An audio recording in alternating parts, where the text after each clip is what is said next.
Hello there guys, it's me Unstable Voltage. Welcome to Frostpunk 2. The developer and publisher, 11-Bit Studios, very kindly offered me a key for this a little bit early so I could play it and show it to you guys. 11-Bit Studios are a Polish developer. They have been making games for about 15 years now, I think. The first one, I believe, was This War of Mine, so they're very, very good at making post-apocalyptic style games, mostly of a strategic nature. Frostpunk 2, obviously the sequel to Frostpunk 1, and essentially it's a colony sim where you're trying to survive in a post-apocalyptic world where basically Earth is frozen over, and you are one of the small pockets of humanity that are trying to survive around any heat sources and resources that you can find. If the plot to that sounds a little bit familiar, you've probably seen Snowpiercer at some point. I haven't really played much of Frostpunk 2. I literally just jumped into the first scenario to have a quick look at it. So let's jump in together and see how it all works out. So we're going to go into the story mode. It is giving us the option of... We're on the prologue here.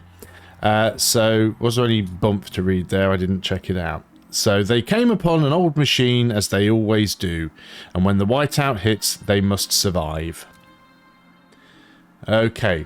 Prologue, The Wanderers. In 1887, the world froze to death. Civilization crumbled.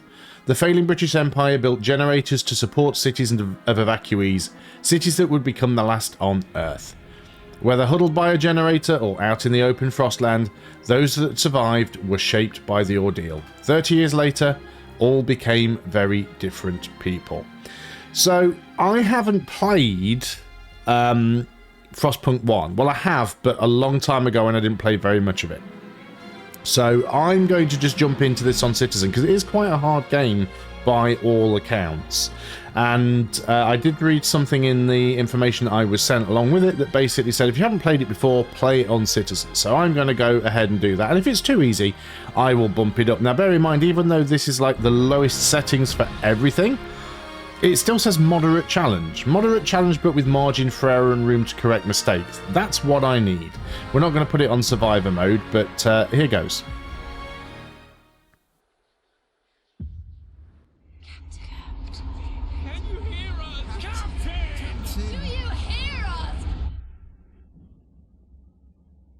Generation ago, we fled the crumbling British Empire as the world froze around us.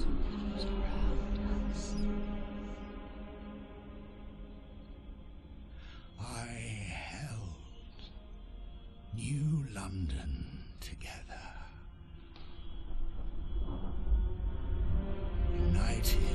United, we survived 30 years of whiteouts.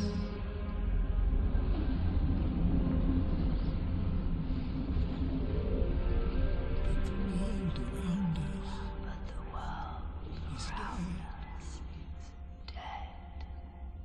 Empty. Ripe for taking.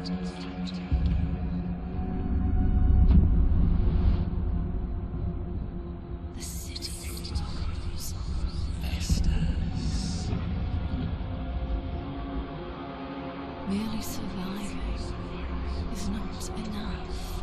We have to expand. After all, it's us who survived the end of the world. Yes.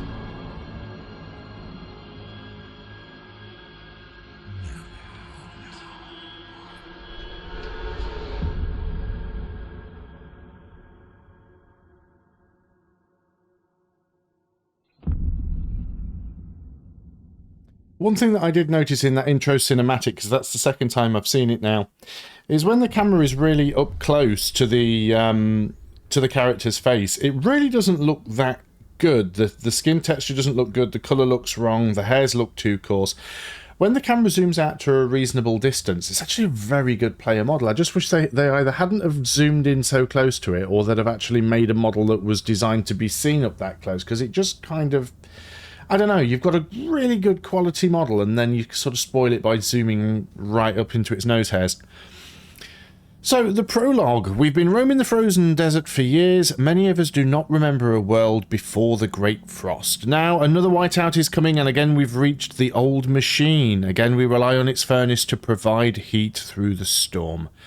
In the past, we always made sure there were enough supplies for the next whiteout, but our numbers have grown through the years. Providing for everyone is getting harder and harder. We must survive.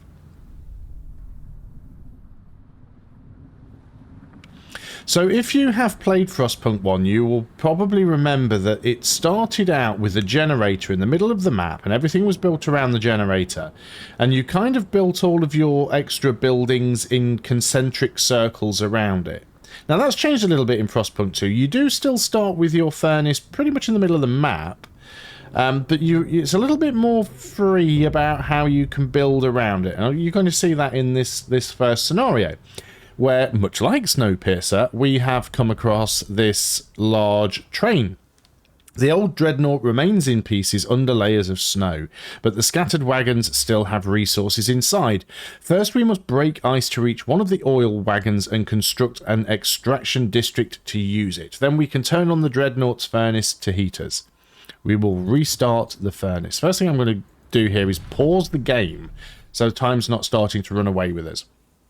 So this is the furnace here. We can see, sometimes you have to move around a bit to actually see, like if you click on something that's at the top of the screen, the pop-up window goes off the screen, it doesn't sit in the middle. So it's got no fuel. We need to get this burning. This is what we need here. I think the rest of that is just junk. But then over here we've got an oil wagon. There's another oil wagon there. This is a construction wagon, which means it'll give us some prefabs, which are the resources needed for buildings. There is another oil wagon down here. There's more prefabs there. So lots of stuff all spread out all over the place.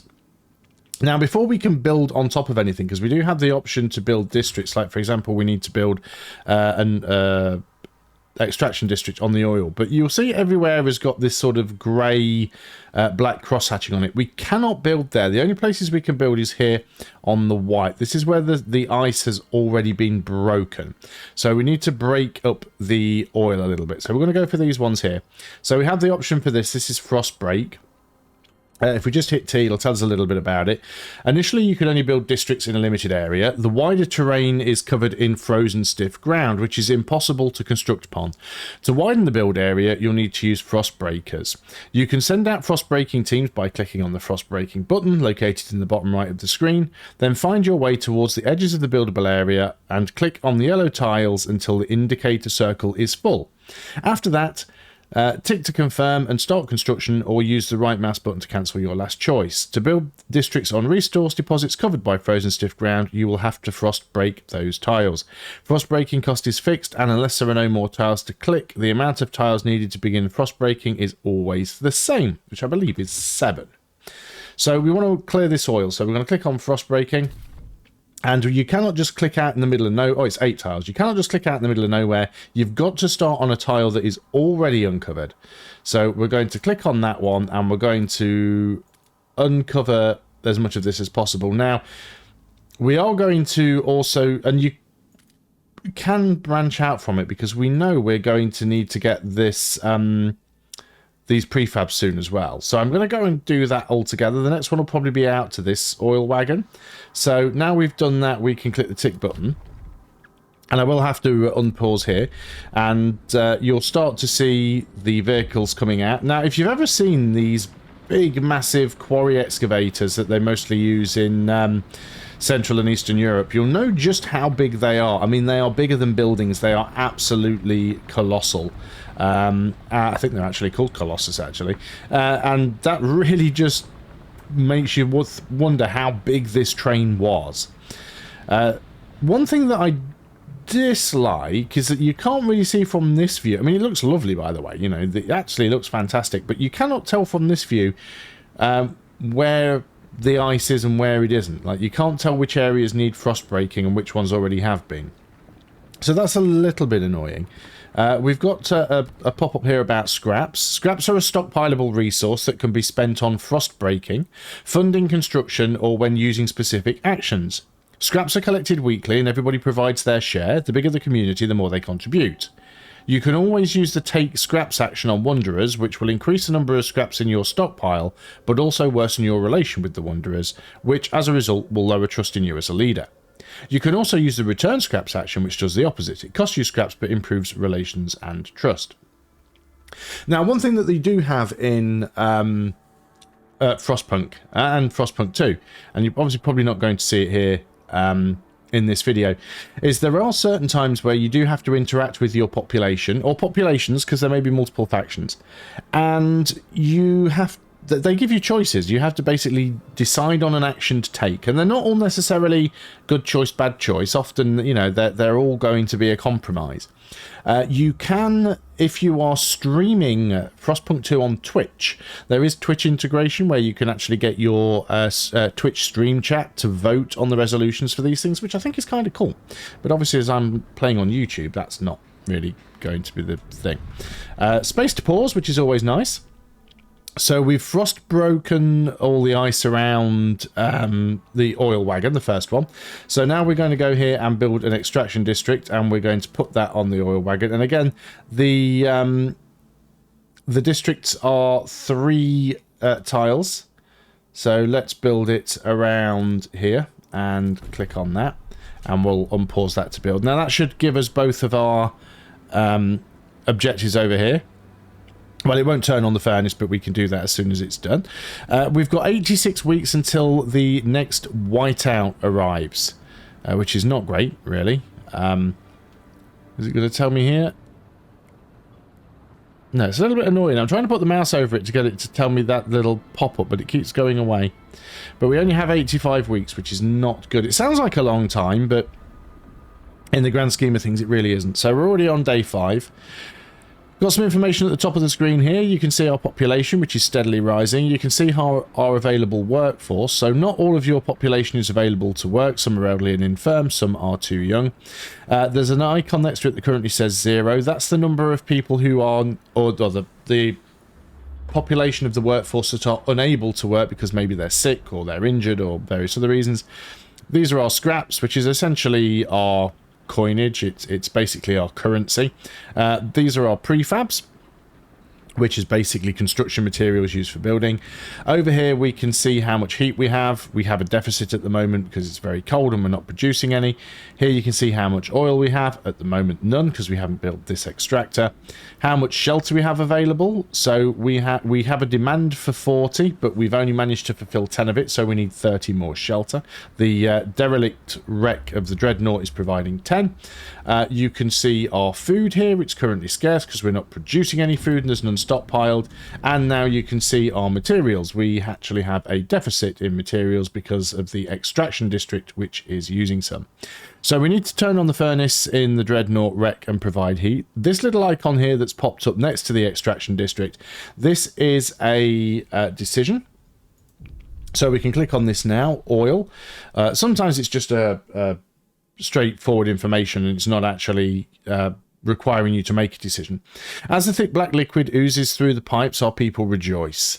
The carcass of this old machine is a testament to the hardships that made us, but more importantly, it's our haven in the storm. It's allowed us to weather many whiteouts and will do so again. We have oil, we can turn on the furnace. So we're going to go over to the Dreadnought, we're going to click on this, and we are going to turn the generator on. We are producing 40 fuel. The extraction district is producing 60 fuel. We are using 20, so we have 40 available. Provide basic infrastructure. The furnace is on. We have enough oil to cover the current needs, but the cold will still affect our people until they have proper shelter. Housing will best protect us from the cold if built in close proximity to other housing or the furnace itself. However, we need prefabricated parts for construction. We brought some with us. The rest we will need to extract from the wagon wreckages. Nearly mispronounced that there. So we've got a little bit about prefabs, which I think I read that. Building any type of structure requires prefabs. They are prefabricated building components assembled at the construction site into buildings, hubs, or whole districts. You can obtain prefabs from ruins or other abandoned deposits like maintenance wagons or abandoned ruins by building an extraction district. When you run out of prefabs to build anything, try demolishing one of your existing buildings, hubs, or districts, hubs, or buildings to get back all prefabs used for their construction. Okay, so we are currently paused. I keep pressing middle mouse button to scroll because I've been playing a lot of Crusader Kings 3 recently, and middle mouse button scrolls, but it's WAS and D to scroll. Holding the middle mouse button lets you adjust the camera angle. I think I can also drag and pan with right and left click, actually. So this is our construction wagon here. Now, we've already broken the snow around this, so I can just go ahead and build an extraction district. It's 3 tiles. Now, I can build that right up to the oil generator. Maybe I don't want to, but it'll save me having to do any more frost breaking. So we'll go ahead and do that and get that going there. Well, now, one thing I am going to do while we're waiting on that is I am actually going to frost break out around the other oil wagon. And I'm going to bring this back over here. Are there any other tiles here that we can connect up? You can go over tiles that are already done, by the way, just to get around to something else. We'll just go and break these. And we'll unpause so that can all get going. But the important thing is that we get the prefabs. Start with that as quickly as possible. So we've got plenty of prefabs in the bank right now, so that's not too bad. We also need to build 2 housing districts. Now, we do have some prefabs, so we can actually start building the housing districts straight away. And we want to put them close to the furnace if we can. We do have some area around here that is already broken. The housing districts are 6 tiles. So we probably need to frost break some more. You can put housing districts next to one another to increase their heat output. So there's one housing district there. We can go ahead and do that one.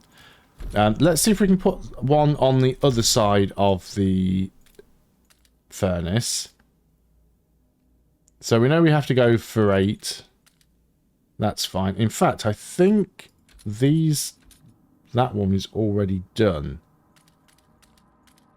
Yes, no, we want to go straight across the middle there. These ones... Are these ones clear or not? No, it's only these first 3 that are clear. It's a little bit difficult sometimes to see which ones are actually already cleared and which ones aren't. But there's the 8. There we go. Cool. Or in this case, cold, because it's very frosty. It's minus 20 degrees Celsius. I don't know what that is in Fahrenheit. I can just about convert between Celsius and Fahrenheit in a positive number. In negative, it's very difficult. But that is cold. That is very cold. So we've placed the housing districts next to each other in the furnace to reduce heat. So you can actually place the other housing district next to that one. And you can see now we've got people milling around. So you kind of get an idea of the scale a little bit. This is the closest you can zoom in, which is a real shame because everything looks amazing. Everything looks really, really good. Really, really industrial. I mean, bearing in mind this is set in, what, the early 1900s? Like the very early 1900s? So shouldn't be seeing anything futuristic tech in here. These things shouldn't exist. But there we go. It is a fictional setting. But I like it. I really do. We've got these other icons up here, which basically are the status indicators for our colony. We can see that we have minor hunger issues. We have minor disease issues. We have notable cold issues, which is growing. And squalor is currently absent, but that's not going to last for too long. Once the houses are built up, it's going to be a little bit better. Now, we can go ahead and speed things up, but I don't want this to run away from me because I'm not used to sort of playing. If we click down here on the bottom, we can see we've got the Wanderers, which is our community. We only have the one group of people right now, and our relations are neutral. If we click on them, we have the option to tighten belts, which basically increases hunger but reduces food demand. We can take scraps, which as we read in the tutorial, taking scraps will give us some more scraps but worsen our relations, and then we can return scraps to do the opposite. We did get a little pop-up there. I didn't see what it was about. It doesn't matter too much. I need to build a second housing district, actually, and those frost breakers have finished. So let's go ahead and build the second housing district in here. We can actually start in this tile, can we not? Is this one already occupied? Oh, because there's already the housing in there. We could have gone here or here, but this one gets double heat because it's directly next to the generator, the furnace, and it's next to the housing district already. So let's go ahead and do that. I'll make sure we're unpaused. Now, the mistake that I made with myself the first time I tried playing through this tutorial was I thought, oh, I'm just going to be really proactive and now start building this, now start clearing this, and then you find out that you end up running out of resources very, very quickly because you're paying maintenance on stuff that you really don't want to be doing straight away. So I know one of the next things that we're going to need to do, so I'm going to give myself a little bit of a head start on that, and that is getting food. Now, you can see we've got these fertile soil patches up here. These are what you need to be able to produce food. So I'm going to start frost breaking, and we've got to go out from the tiles that we've already got frost broken.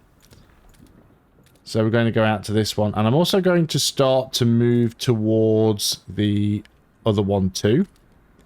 Didn't quite get there in a single action, but that's fine. We will want to go out in that direction and that direction sooner or later. Can we make this any easier on ourselves? Can we undo that one? Yeah, we can go this way. That should allow me to reach both of them in one. There we go. So it seems a little bit weird snaking out in these thin, narrow lines. There's part of me that always wants to try and put them all together and make like a little sort of hexagon, make wider spaces, but you really don't need to clear too much of the space around. You just need to connect stuff up. Now, there are some buildings like hubs that need to go in between other buildings. So keep that in mind when you're planning this out. Sick and injured. Unresolved problems in a city can make part of its workforce absent. Those workers are temporarily excluded from your workforce. There are two main types of absences. Sick. The number of sick workers increases proportionally to how high disease currently is. These people will rejoin the available workforce upon decreasing disease in the city or after being cured in hospitals. Injured. The injured will rejoin the available workforce over time. Having hospitals or using abilities, example triage, accelerates this process. You may encounter other types of absences in the city due to various events and decisions that you may take. Okay, cool. So play on. So we're frost breaking this. We're building the district here. Time left to build 2 weeks. So we know we're going to have to get food next. I'm just trying to clear this to save some time, basically. I also know that I'm going to need to build some stuff down here. That's about as far as I got when I played the tutorial. I kind of got to the bit where I have to build down here on something.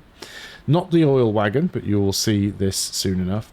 But yeah, we've got other things here. Construction wagons with prefabs. Over here we've got maintenance wagons with minerals. Didn't get that far. So that's that broken. I'm not going to build anything there yet because I haven't been told to. We're going to wait for this housing district to finish.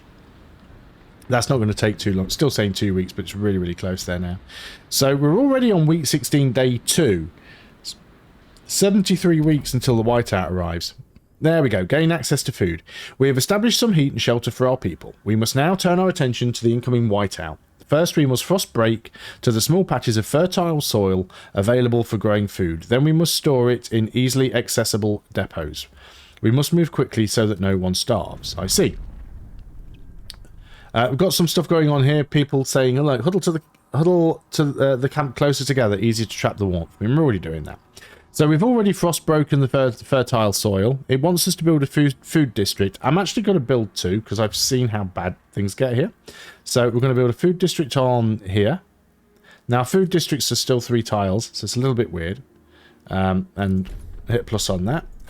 We're going to do another food district. Oh, didn't click the district. Food district here. Now, you'll see that they join up. There's a one space tile in the middle. And if I've done this right, the next thing I can build is a... do I have the option for it? Hubs. There we go. A food stockpile hub. Food stockpile hub is only a single tile.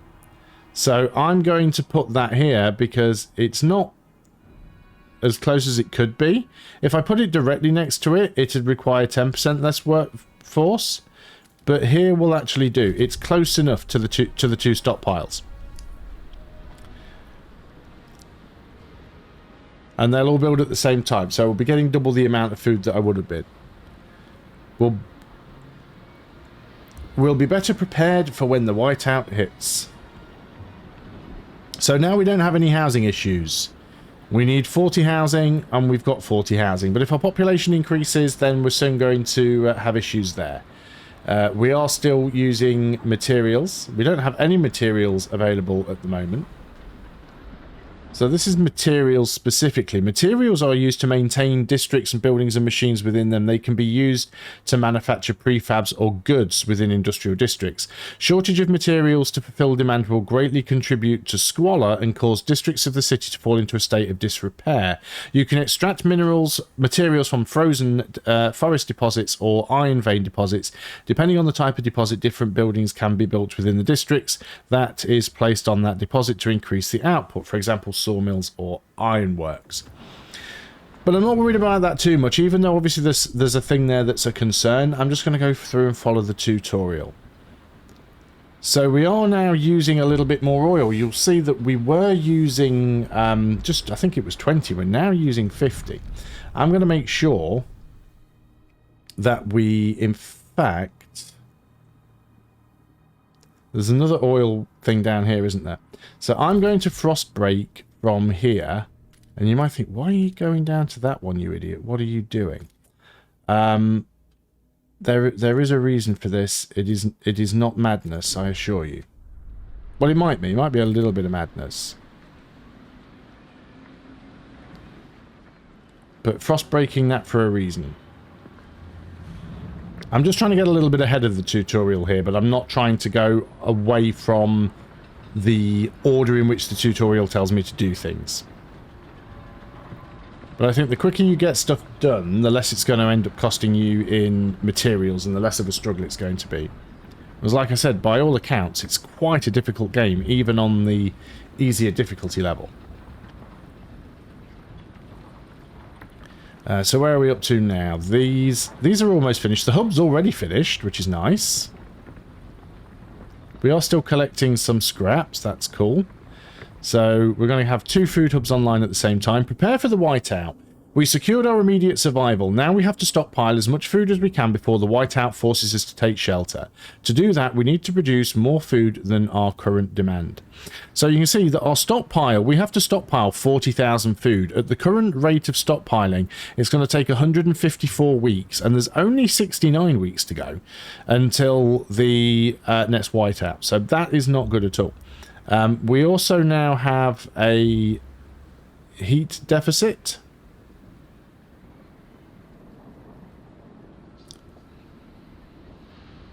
Just a little bit of a heat deficit.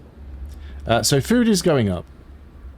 Materials are still scarce. We're okay here. Yeah, we're not producing any available oil, but we're not in a deficit for oil. Our Dreadnought's furnace requires 60. We're producing 60. We're just lacking on heat a little. Mostly from the food district. There's not too much that we can do about that. So we're going to go ahead and speed things up. Now the game will give me the option, and I can do it now actually, which is to tighten belts. Hunger is significantly increased, but food demand per capita is decreased. That's taken it down from 150 something weeks to 114 weeks, which is still a lot. So we can get rid of that. 2 more people registered as sick. Okay, that's fine. We have an event here. Pouring sand in his hand. We might not be able to fill the food stockpiles without exceptional measures. Consider asking the Wanderers to tighten belts or instill emergency shifts in food districts. Well, we've already told them to tighten their belts. Optional order emergency shifts. So we can do this. So if we click on the actual building itself, we can click emergency shifts. We'll do that here. We'll also do that on this one because they're not linked. Now this does mean that trust falls, this icon at the bottom here.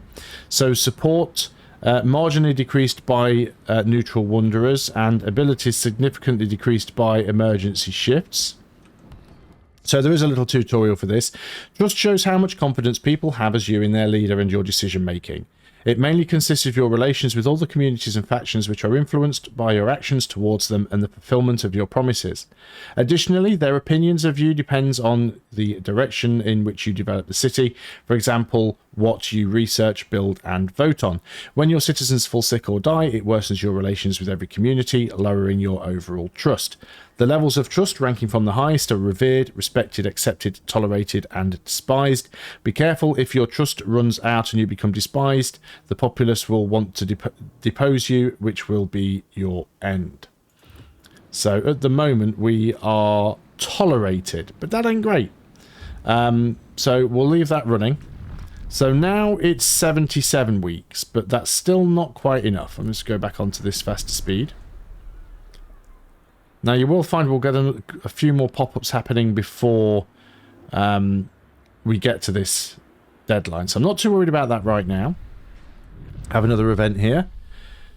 One of our frost-breaking crew uncovered the frozen remains of a man in a tattered uniform. His shoulder patch reads New London Scouts 3rd Platoon, and he bears an obscure insignia. Some of our elders claim it belongs to a military organisation, while others argue it has religious significance. Maybe you've heard of this New London before and can settle the debate.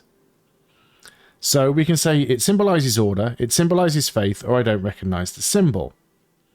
So if we say it symbolises order, New London is a city of discipline that follows strong leadership and where militant squads keep the peace. This will create a community in which New London has embraced order to survive. For faith, New London is a city of devotion that established a new religion that follows the guidance of a zealous clergy. This will create a community in which New London has embraced the faith to survive. Or I don't recognise the symbol. New London's history is shrouded in mystery. This will create a community in which New London has leaned on either the order or faith. We're going to go with order. Not too sure how that's going to affect things yet, but I guess we'll find out. So if we had just a little bit more food coming in, we wouldn't have this potential issue. I'm going to go up to speed 3 right now, just until something pops. Now, you'll see this is running out here. Resource deposit nearly depleted. This basically means we are running out of prefabs. Once that's gone, it's gone. And the same with oil deposits. There's only a certain amount that I mean, there's a lot more here, right? 124 weeks. We can get like 2.5, 3 years worth of oil out of a single oil deposit, but the prefabs are going to run out quite quickly. So we will have to consider. And once this is empty, we can just destroy the building. We'll get the prefabs back and we can use it on something else. That's not too much of a problem. We have another thing here. Against the elements, squalor. Each day the wind grows fiercer. Relentlessly it bears against our buildings, weakening our structures gust by gust. Without raw materials to repair the damage, our districts will deteriorate. The more we build, the more materials we will need. This is the world we know. Provide more materials to reduce squalor before it harms people.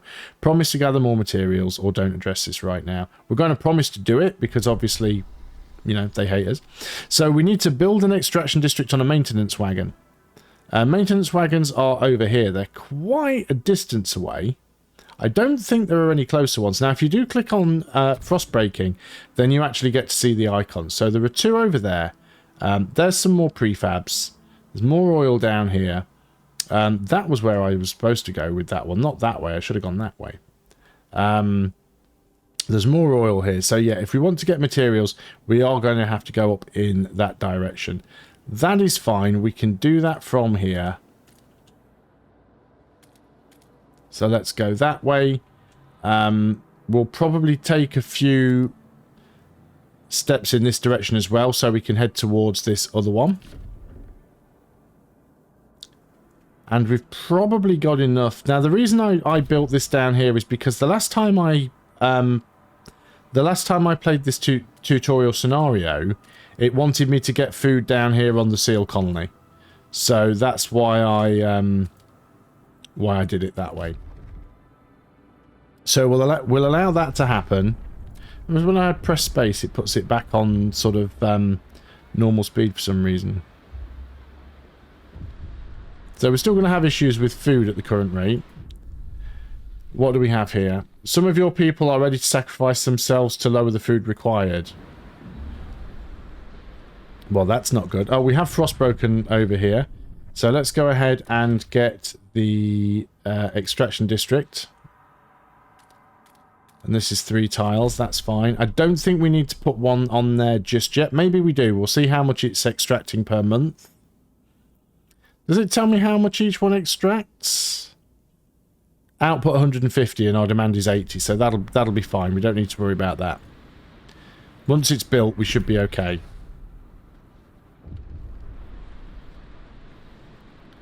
Just got to wait for it to build. Have we just had an event? Because the game has just... Right, here we go. As expected, the seal colony can supplement our food production. So now we need to do... It is optional. Now, this thing here is now completely ran out of resources. So this building is doing nothing. Deactivated, no access to a resource deposit. So if we demolish this, we'll get prefabs and scraps back. There's no point having it there. It does take time. It's not instant. We are going to build a food district down on the seal colony down here. I'm not going to build another hub on this one directly, not yet. It's one more building we probably don't need.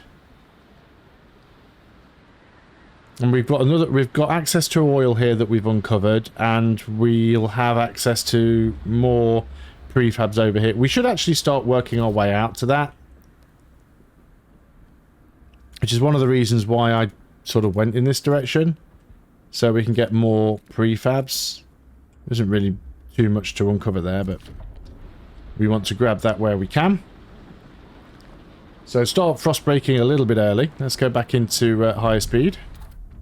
Enough materials. Good work. We're now gathering enough materials to maintain our districts. Time to focus on stockpiling food for the whiteout, and our relations have improved, which is what we wanted to happen. This is the reason why we made that promise. We're still going to be 13 weeks short of being able to stockpile the food fast enough. We are building the food factory here. And that is now done. So 28 weeks. We're now going to be able to do it. We will have the time. Seals, if we hunt them all, we'll definitely have enough for the whiteout. Cold season. Heat demand has increased. Whiteout. Well, that happened quicker than I was expecting. So yeah, it's minus 30 now. Lord, that's a huge heat demand. Well, I don't see how we can produce that much heat. Let's go back to higher speed. We'll probably find a lot of people starting to get sick now. Deadly cold. Due to the cold, some of your population have frozen to death. Yeah, we've lost 30 people now. That is very, very cold. We still good on shelter? I guess we are. We're losing people. We're not growing. But we will get to the right level of food. We've got an event over here. Now, if you fail to click one of these in time, I think it does pause and pan to it and sort of forces you to deal with it.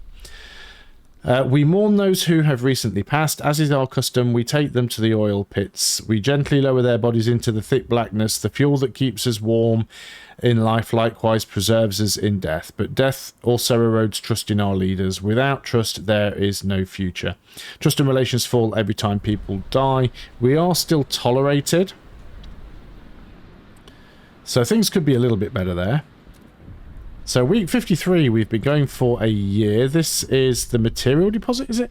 Our people are freezing, incoming cold crisis. Our workers and frost-breaking crews have begun to suffer casualties from exposure. They are asking us to provide more heating before the cold takes further toll. We know we need to bring in as much food as possible before the whiteout, one elder said, but we can't just let people freeze in the meantime. Extracting enough oil will allow us to produce heat, while building enough housing will protect people from the cold. We will require both to keep people alive. Provide heat and shelter. Okay, so this wants us to reduce to minor cold and extract enough oil to satisfy the heat demand. So apparently we can do this just by building, gaining more oil. More warehouses, preserving food for the whiteout. Our stockpile is almost full, but we still need more for the whiteout. The food wagons themselves will be buried under snow, so we should build more warehouses to provide a stockpile of food if we can easily access during the storm. Okay, build another food stockpile. Which we've technically already done, but I still want to build another one anyway. So let's just go back to pause. Let's build a hub, food stockpile. Let's build this one next to the... Can we build that there? Yeah, let's build it next to the seals. And oil. Now, we should be able to extract some more oil from somewhere else. We want an extraction district. We can grab the oil from here. Let's just go down that way. And there is another oil one. Did I actually uncover that one? I did not. Oh, I did. Yeah, that's already uncovered. So we can grab that oil if we want to as well. That's fine. Again, you don't want to go too mad and go, okay, let's just frostbreak the entire ground and build an extractor everywhere, because if you do that, you'll basically end up bankrupt. Now, can we turn these emergency shifts off now? We can at least turn that off, right? No longer doing double shifts. That's put it up to 12 and 11 weeks. So I think we can turn that off on both of them now. Because we do have the seals now, which we didn't before. So removing those emergency shifts is going to improve trust. And trust is going up. That's great. We're now back to being accepted. So we're just trying to stockpile. But the food sources here are nearly depleted, which is a little bit weird, right? Now, we do have some oil, but we still don't have enough oil. Crazy. Let's go for another extraction district and put that one in here this time. Remember to hit the tick. And what do we have here? Lack of prefabs. No resources for further construction. We don't have enough prefabricated components, making further construction impossible. There may be some prefabs left on one of the construction wagons. If not, we can try to salvage prefabs by demolishing one of the existing districts or hubs. Okay, that's a problem. So we're going to pause up. I'm going to go ahead and just cancel this.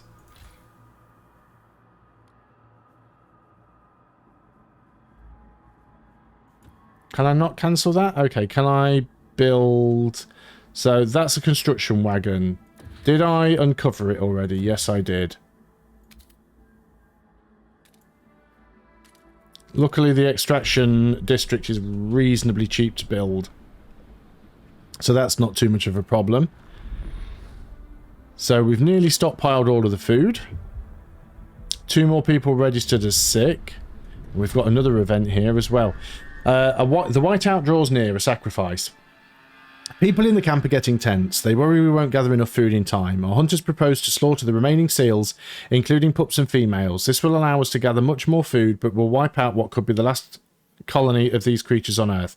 However, many elders have volunteered to walk into the Frostland rather than be the burden on our resources. Their sacrifice will significantly reduce the rations we need for the whiteout. What should we do? Now, bear in mind, these are the kind of events that you get where people can vote for them if they are watching you stream on Twitch. If you enable it, you have to opt in, of course. So we can slaughter the seals. We can let the elders go, or we can don't resort to extremes. And I'm going to pick that option because we are due to be able to get enough food in quickly enough, so I'm not concerned about that. We've got the prefab sorted now. That's fine. We have built the oil district. We're now using 180 oil. We have got the coal down to minor, and it is diminishing. So, and I think that's the only other oil deposit on the map, right? I don't think there are any that I haven't uncovered. Something weird's going on because it's not showing me the... Oh, we don't have enough workforce. Don't have enough workforce at the minute to frostbreak. That's not good. And this is the other problem you have by building too many buildings. Well, when these food resource places run out... Well, we've secured the food. We did it. We secured enough food to survive the incoming whiteout. Our workers will make some last-minute preparations before the storm arrives. We should try and keep our people warm for this time. Wait until the whiteout hits. 29 people, sick people have returned to work in the old dreadnought. Still probably not enough to go ahead and grab the other oil. I mean, the heat isn't too bad. What is the max output of the furnace? Total output 360. Could it output more? Doesn't actually tell me. It's like... Oh, max is 360.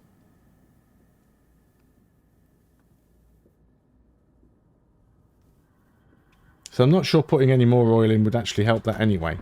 So let's just let things run. There's 6 weeks left. We're already on week 84, so we're getting very close to being there. 4 weeks, 3 weeks. Don't think too much is going to happen. We'll be able to deconstruct these buildings soon, and that'll end up giving us quite a few things back. The whiteout is here. The preparations are over. Minus 90 degrees. That's chilly. So what happens during this whiteout? This is the first whiteout that I've encountered. Or maybe that's just the end of the scenario.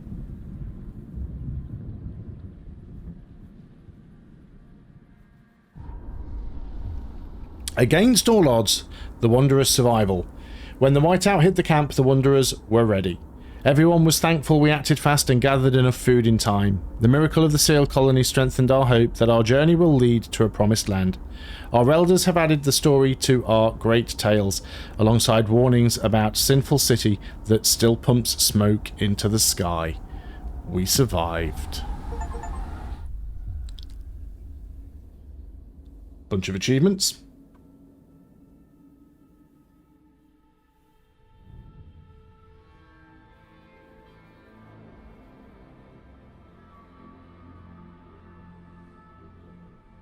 Haven't seen this cutscene before, whatever it is.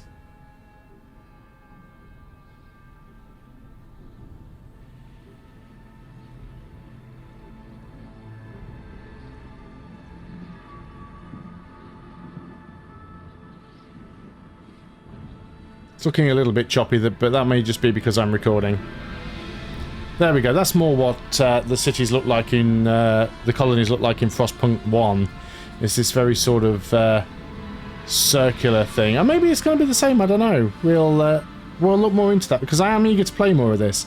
So if you have enjoyed this and you would like to see me play some more Frostpunk 2, please let me know in the comments. Leave a like. The more people that like the video, the more people I know will want to watch it, and it'll be worth me recording more episodes. But I'm definitely going to be playing more of this and seeing where it goes, because as you can see, the colonies that you can build do look quite interesting once you start to get into those higher tech, because we haven't even looked at things like research and being able to unlock higher tier buildings. That prologue was very, very basic, just to literally, you know, show us the bare minimum that we needed. So I'm going to end things here because we've been going for 50 minutes. Thanks very much for watching. I really hope you have enjoyed this video. Like I said, please do comment, leave a like if you'd like to see more. And if you're new to the channel, please do consider subscribing to keep up with notifications when I upload either Frostpunk 2 or other similar stuff. And I will see you on the next video. Until then, goodbye for now.